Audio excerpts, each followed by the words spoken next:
Hello and welcome to the Rooted Vision podcast. I'm your host, Tony Frisella. I'm your co-host, Jessica Ryder. You done texting on the phone? Listen, I got candidates texting me. I'm involved in politics.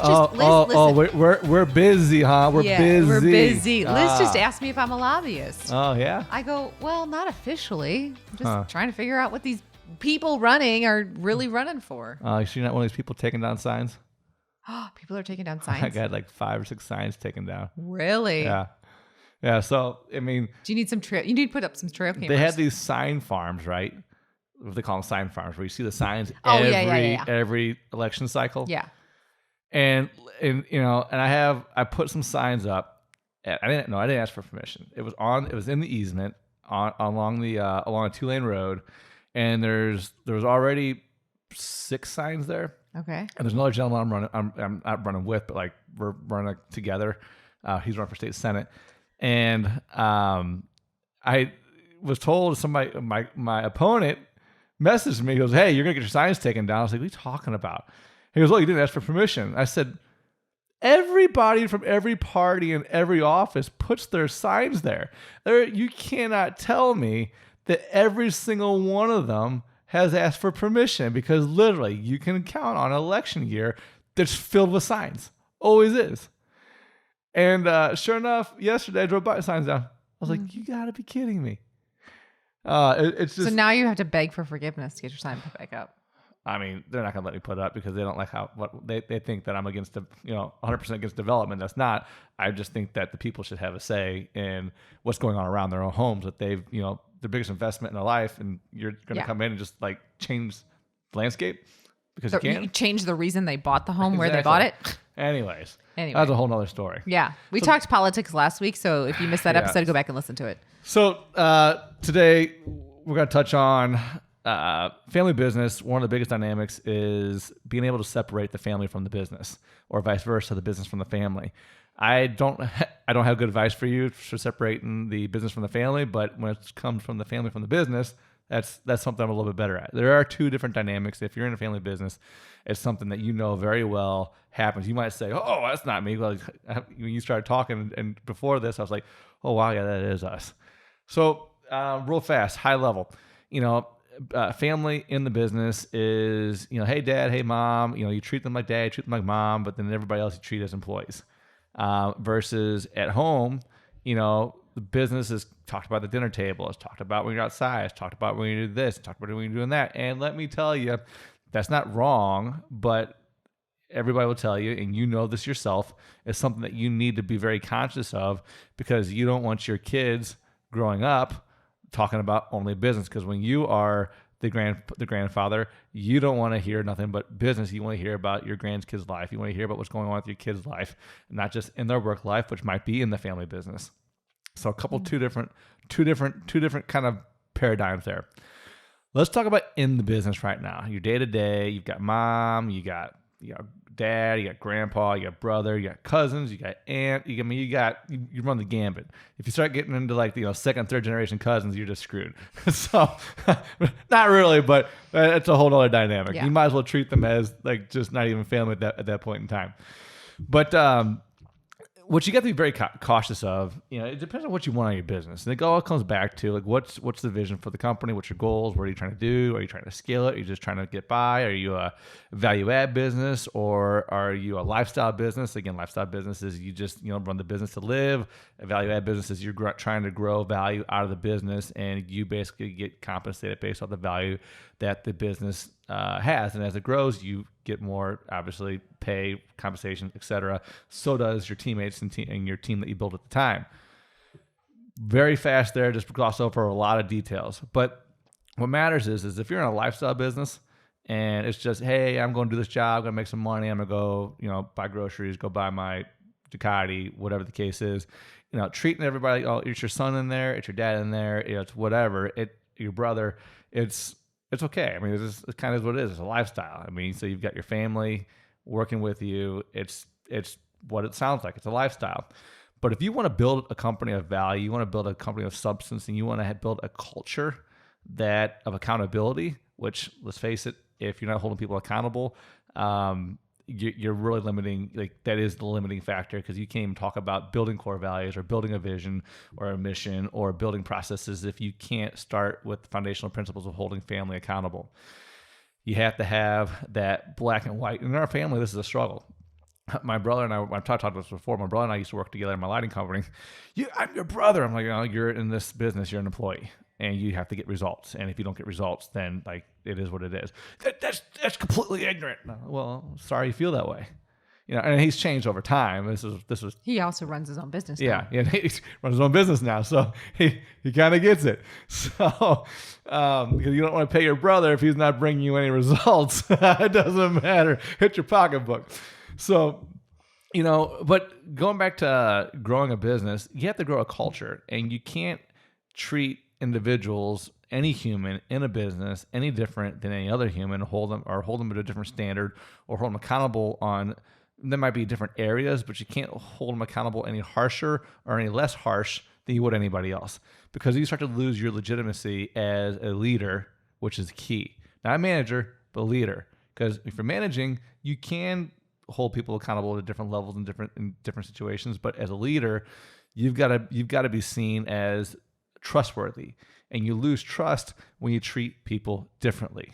Now, sometimes it is substantiated to treat people in certain ways, but when it comes to family as a whole, another dynamic that you need to really be careful about. So if any of you are in a family business and you're bringing your sons in, say, I'll talk to landscaping. If you're a landscape company, you're started off with the pickup truck and you grew it. You've got 3 or 4 crews right now. You've got your son, he's in high school. He's getting ready to come in. Something to be really cautious of is the employees aren't going to know how to handle him. No matter what you say, it's still the boss's son. Mm-hmm. And me growing up, I loved it. I loved being the boss's son, not because I got special treatment, but I got to go out and work with the crews. I got to work with the Bobcats. I got to, work with Matt and Tavo and these guys. And I got to be one of the guys. Like, I ate that up. It wasn't even about the money. I got to be one of the guys. But I still was treated differently. And something I wish that would have happened is I wish I would have been put under the management of a non-family member. Mm. And it would have gave me a whole different perspective for the business had that happened. So I'm kind of talking to everybody here as if I'm talking to, or how I want to handle my son coming to the businesses.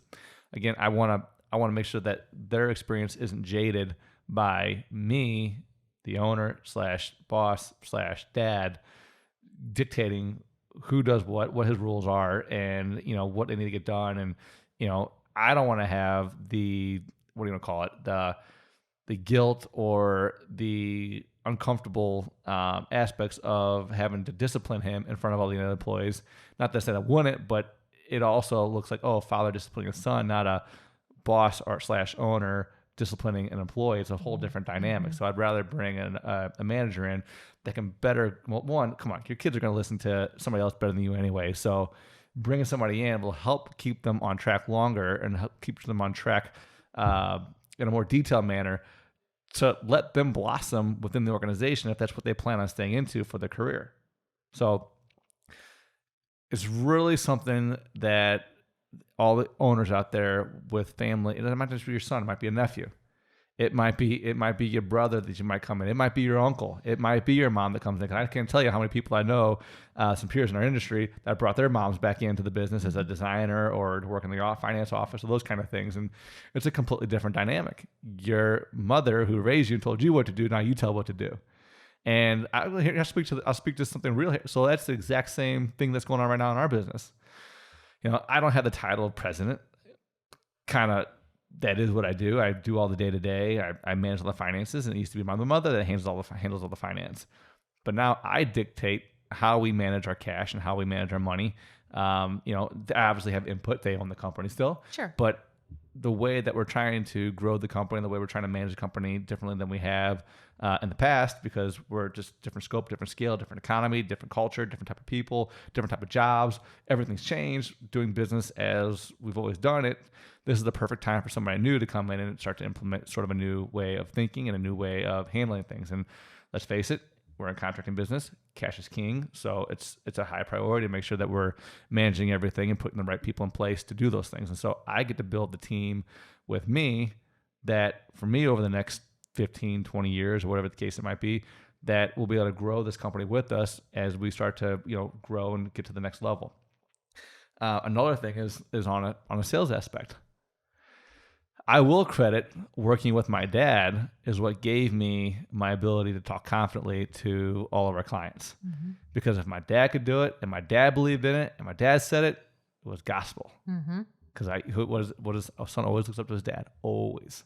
So like I remember being at the Home and Garden show and him splitting Emerald Arborvitae, and they're just notorious for double liters, and in the snow time they always fall down. But my grandpa would always trim them into single liters so they don't split. And so I remember him showing the difference between them. And I, sure enough, next client came up and asked me about them. I went up and showed them the difference and everything else. And I saw my dad was just smiling and everything else. And I know that feeling because now I look at my boys.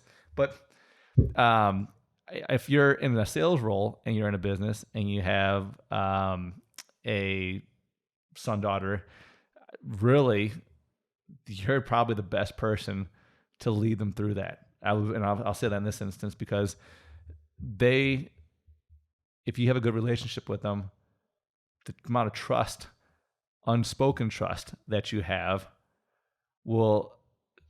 your mannerisms, the way you talk to the client, the way you explain what you do and how you do it, it will be communicated in an unspoken way. Obviously they're listening to you, but you're not telling them how to do it. They're just watching you. It goes back to it's caught, not taught. Exactly. 100%.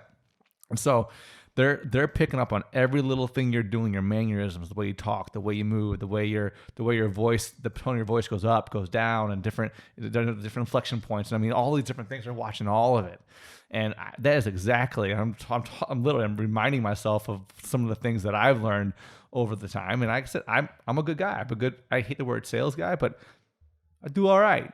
But I have a lot of fun with it. I'm very passionate about it.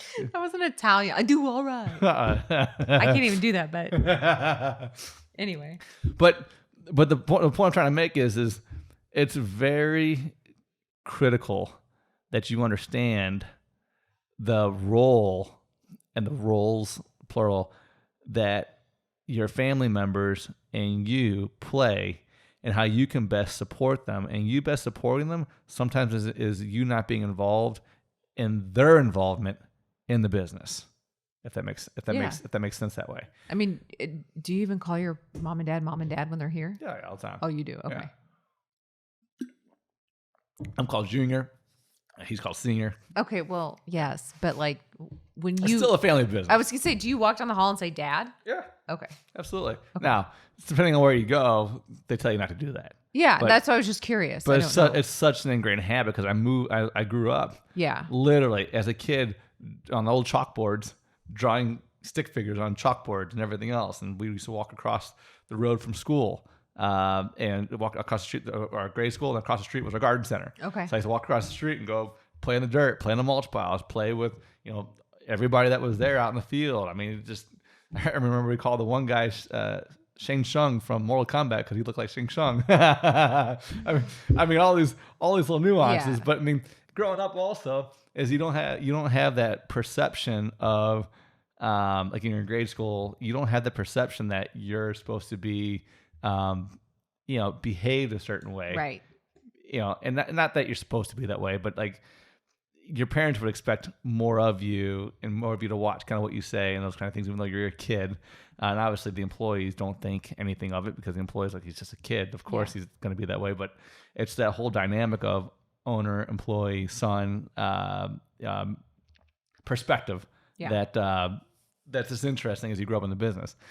So talk a little bit about, tough times in the business because, we might be headed that way or we are headed that way. How are you guys right now? We talked a little bit before we hit record, like how are you guys separating? Because it's tough. You guys have went through a lot of crap in the last year. And so it's like, how are you guys separating family and business or trying to? So we have a different, scopes that we cover. So I handle all bill pay. I handle all the AR now, and obviously I handle all my own designing, sales, relationships that I have, training up some great people right now that I'm confident within a year will be able to take over for me without a doubt in my mind. Oh my gosh, without a doubt in my mind. Like I've never been so confident and so excited for a few people that we have right now. was telling Justin about it, but my dad, I'll have go through bills because he'll catch things that I might miss. Mm-hmm. Why are we buying this? Why are we buying that? We never used to do this. And so we'll look at, dive into it, ask questions. And now, from when he used to do it, he used to watch everything. Well, now we have a whole management team and managers for different departments that we'll go to them and we'll say, hey, what's going on with this? Why is this? And so we'll start to get perspective. It also helps us learn how the business is changing, because we can't keep the pulse on everything. We have to rely on the people that we have here to give us the information and talk to the information and really give us a good explanation. If they can't explain it, well, it's like, okay, well, we need to dive into this because this is an expense that typically we don't see us incurring, whether on a percentage basis or just a pure dollar basis. And so that's how he and I kind of work the finances together. We've delegated a lot of tasks away from our mother. So like all the AIAs for commercial projects and those kind of things now go to our team. Really, probably the second time in our history that anybody has ever done that besides family. But we've got a really good, just amazingly young team that's just taking the ball and running with it. And then my father on the production side of things, my father knows equipment like the back of his hand. And he knows how we used to get things done, how my grandpa used to get things done. Not saying that we push that hard today anymore, but he knows how at least to close that gap in some cases. He gets involved. He loves, and part of it, he loves it. He loves to get involved in the projects. Loves to be out there in the equipment. Loves to be doing things. Loves seeing things happen. That, and especially new things. He, as much as he hated it sometimes, he loves it at the same time. So I mean, I asked him to help me out just to keep us out. Hey, what do you see? Where do you see us being inefficient? Where do you see us going wrong? And where are we having too many steps?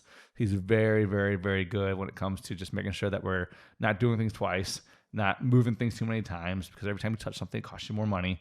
And so my dad's awesome at that. I'm the relationship guy. I handle almost every big relationship in the company when it comes to banking, insurance, and those kind of things now. But I also handle all the big relationships that are very valuable to our organization, that has brought us in a lot of our work over the years. And that's where I always want to play until I find somebody that I'm confident in that will be able to do things the way I do it. I've got team members that I trust handling situations with the relationships. So say if somebody comes to me and hey, I've got a brother or sister that wants to do a project. Okay, well, this is your guy. This is your girl. This is who you want to talk to. I'm very confident that I can set them up and they'll be taken care of. But like having that just like friendship, if you will, with these people, it means the world to me. And so my dad knows that that's where I play best. He's always said that. And so we're always looking for ways that we can move ourselves into those roles more aggressively and more intimately, so that way the things that we aren't as good at, we can find the right people to delegate them off to and make it work. Now, some people might be laughing because like you guys getting everything. You're right, we do, because it's just our ADHD nature. But that's how he and I work at it. Now, as we look at potentially what could be coming down the line, it's obviously new to us because my dad and I are in different roles in the company now than we used to be. And we've got a lot to keep the pulse on and keep the eyes on, see how things are changing, looking at trends. Costs are changing every day, every week, and keeping up with everything is literally a rat race every single day. And so, we communicate a lot. We talk probably literally 2-3 times a day. So communication's key. Most of the time we talk on the phone, it's business related, because in the morning he was texting me at 6:00 this morning, about some things and how we need to pivot. We talked midday. We talked after midday. We're probably going to talk tonight when I'm driving up to a political event, just to touch base on the day and can give him some feedback on some of the meetings we had today, some information that's important to him, to make sure that, he's just not guessing about what's going on. And I know what's important to him, what are our receivables, what are our payables, making sure that we're always at a good ratio. And, how's that changing? What do we anticipate changing as we go into the next 2, 3, 4 weeks? Where was it? How is it trending from where it was 3, 4, 5 weeks ago? Obviously springtime, it's a lot heavier than it is this time or going into the fall. But so as we go through these different, basically KPI that are important to him or unofficial to him, that's just how we do it. It's got to communicate. And as we communicate more, that keeps the stress levels, keeps the tempers down. And then on the weekends, switching gears here a little bit, business comes home all the time. It's hard to, like, everybody says, business isn't life. Business not life. It's not life. It's not the end all be all. You're right, it's not. But like, we grew up doing this. Like, this is what we know. Like, And anybody that's a business owner has been around for 20, 30 years in the business. I say for me 20 years because I'm 36, so I've been around 20 years now. So you've been around this long, you're invested. You've been around this long, like you learn to think about it all the time. You learn to just constantly, and when you want to grow it and when you want to build it, and you're the kind of person that just wants to be better every single day. You're the kind of person that's constantly working on yourself, whether it's business or not. Business always touches all those areas of your life. Mm-hmm. It touches your spiritual life because it makes you doubt, makes you question, it makes you believe, and makes you pray stronger, it makes you wish for things hard, makes you maybe meditate more, or makes you visualize more. It obviously impacts your financial areas. It impacts your relationships. I mean, it impacts your, what area of life? I mean, your self-development, because it challenges you in which areas that you need to self-develop in. Like, so it's a big deal. And to say that, when it comes home, like my mom and my wife, my wife doesn't say much yet, but my mom, she's okay, it's enough work. Because my grandma used to say the same thing all the time, because Easter, Christmas, and every holiday we get together. You do need to be mindful of those family relationships and how much you let business erode the father-son, son-father, son-mother, like those real family relationships, because it can erode them where that's all they become. And you have to think, if ever one day you lost a business, what would you have? Right. It's like many people say, well, when your kids leave, what did you have? Did you really have a marriage? Mm-hmm. Did you really have a relationship? Because how many people get divorced after the kids leave the house? Right. Because the kids were the only thing that kept them together. That's not a relationship. Same thing with the family, same thing with the family business. You've got to be very cautious of these things, because now more than ever, you're going to see a number of businesses go out of business. Yep. You're going to see it happen. We've seen so many family businesses that have been around for, garden center, biggest garden, one of the most popular garden centers years ago, just went out of business because of raising costs, can't find labor, all these kinds of things. Like, I'm not saying this is a kid. I didn't know them, so I'm not talking about them. But if they went and had these same conversations at every family meal and everything else, what are they going to talk about at dinner? Right. It'd be pretty awkward staring at each other, right? Probably won't have family dinners because what are we going to talk about? Exactly. They have one, and it's like awkward, and then they don't do it again. So, they would have them because it's habitual, and then they'd be like, okay, we don't really talk about anything, do we? So, what we're trying to say is these are some pretty big things to be thinking about, and you really need to assess. Not just going into the office and not just going to the next family get together, family dinner, and just go sit on the deck and have a wine with your dad, and really think about, okay, what are you having conversations about? Because I'll tell you, sometimes I go to my dad's house, it's hard for me to figure out anything to talk about besides work, because that's all I remember him and my grandpa talking about. Right. But I mean, there's so many other things I want to do and I want to experience, and those are the things also that I want to share with my old man. And then likewise, that I want him to share with me. We could talk. We talk politics by the one other thing. He's calling me right now, actually. Yeah. But it's really. Let me just sum it up this way. You guys that have family and business is the biggest blessing, and it's the biggest curse. Mm-hmm. I trust my family implicitly, but I also don't trust in them in the aspect that we get stuck of them getting the stuck of this is the way we've always done it, because it's so easy, and it's so easy to let permeate when it's just a lot of family in that business. Yeah, it's at the same time where it's another curse is at home, your home life. You got to be careful not to bring it home 24/7, because it can become that dark cloud without you even knowing it, that just constantly follows you guys around. And when times get hard, it's going to become exponentially harder to not talk about it. Yeah. And so you've got to really understand is how the business wears on your family, how the business wears on the household and on the home life.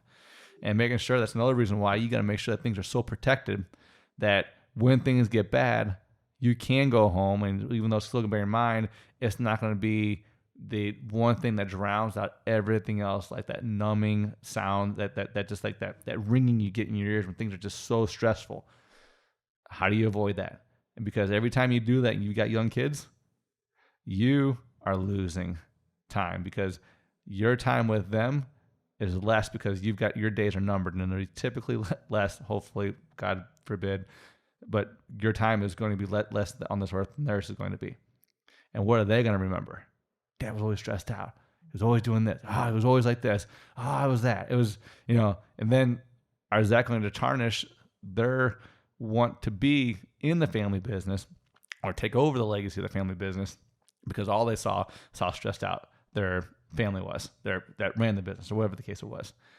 And it could be a very good business. They could be set up perfectly for all their skills. It could be absolutely perfect to take it over. But because the example that was set wasn't what should have been set because of poor self-planning in some cases, it's something to think about. Well, I think it goes to your conversations that I know you and I talked about, like the conversations you and your dad are having outside of business, right? On Sunday afternoon with the kids and all that kind of stuff. Like if you can let your kids see those conversations are you guys venting to one another. It's the emotional support that you need from your dad and your dad needs from you. And then you come back in here, Monday and you guys make the decisions that need to be made with the rest of the team. But if your kids can see that like, hey, it was stressful, I know, but like I saw my grandpa supporting my dad through it. Well, not only making these decisions for business, when you go home, you're making family decisions. Right. What if you have a special needs kids? Yeah. And all the decisions that go on with that. What if you have a kid struggling in school? And we all know at some point in time, they're going to struggle in their life. Are you going to be there for them? Right. Are they going to remember that you weren't there for them because you were too preoccupied? I mean, and those are just a couple of situations, and I apologize. Those are darker situations, but like, what about the good ones? Were you there at the baseball game that they hit the first home run? Right. I mean, so many things that need to be considered and need to be very conscious of when you're running a business and at the same time managing a family, doing all these things simultaneously. It's a lot. And here's the thing: nobody's perfect at it. No. And you need to find out what works best for you, your business, and your family, and do the best you possibly can to balance that. Because depending on your circumstances, your skills, the type of business, who you married, all these kind of things, who your kids are, all these things, there's never going to be one situation every situation is going to be different. There's never going to be two situations that are ever the same. And so it's up to you to do the work and figure that out. And I'm talking to myself at the same time I'm talking to you, because it's something that I struggle with literally every single day. I'm constantly adapting my schedules and adapting my conversations. Some of the uncomfortable conversations, believe it or not, there's uncomfortable conversations come up with my family about, some things as silly as what I want out of life and those kind of things. So it's very critical that you're open and honest and sharing your whole self with everybody involved. In some cases, that may be the people at work that aren't family, that you built a bond and built a relationship with as well. So, because at some points in time, those relationships are blurred. Mm-hmm. All right. I think I've hit that topic to death. Mm-hmm. Brace for Impact 46, guys, is an organization. We talk about family. This organization really actually, like all the ambassadors that are there, I'm one of the ambassadors. It is literally a family. Stevenson is almost kind of like that boss father figure, if you will, making sure everybody's jazzed up, making sure that everybody's got what they need, making sure everybody's excited. He's just such a good dude. And I'm so happy to support the organization because of it. But they support rebuilding North St. Louis from the inside out. And they also do a lot of great work down in Haiti with the hospitals or schools, orphanage, and all these things that they're giving people an actual chance at life, a chance that they don't even know exists because of the circumstances that they're born into, both in Haiti and in North St. Louis. Some of the horror stories I've heard in both situations, and if you listen to Stevenson's personal story about what he grew up through in Haiti, and then some of the things I've been kind of alluding to, what I've been seeing in North St. Louis from the last couple episodes. Like, and every one of these promos I do for them, every one of them is not recorded. So it's just very important to me that I am authentic with them because that's how much I believe in them. One of the ways they'll support their organization is through the coffee, and they have swag online. You can do straight donations, all that kind of stuff. But coffee is one of the ways that you get something out of the donation. This is gourmet coffee. It's Haitian coffee. It's roasted locally here in St. Louis. Calder's Coffee. You can go online to braceforimpact46.com, braceforimpact46.com. Let me slow down there a little bit. And use the promo code Tony10, Tony10, and you can get 10% off a bag of coffee. We serve it here at a garden center. Frank Lita started serving it in their waiting rooms. I mean, everybody's really pitching in and pulling us together because, like I said, they are doing some amazing things. So check them out on social media, online. They got a gala coming up in August. They've got a Haiti trip that I'm supposed to be going on in January. So I'm actually going to see firsthand all this stuff going on down there. I've only heard my friends have gone down there. I've only heard about photos. I've seen photos and everything else. So I'm excited to bring even more real life context to what this organization is doing. So braiseforimpact46.com. And if you have any questions about the topic today, I would love to talk to you. I know sometimes I don't come off as clear or maybe directed as possible. Get me in a more of a Q&A setting. I would love to answer any questions that you might have, something you guys might be struggling through when it comes to the family work dynamic. I'm Tony.Frisella on Instagram. I'm Jessica_L_writer. And I would love to catch up. I mean, it's just, I love talking to all the family businesses out there when I go to conferences. I see the fathers and the sons, and I kind of poke at what I know issues are going on. They get their big smiles on their face, and let them know that, hey, look, you guys aren't alone. We're dealing with the same thing as well. So it's good, it's fun, and I look forward to talking to you, meeting more of you. Until next week.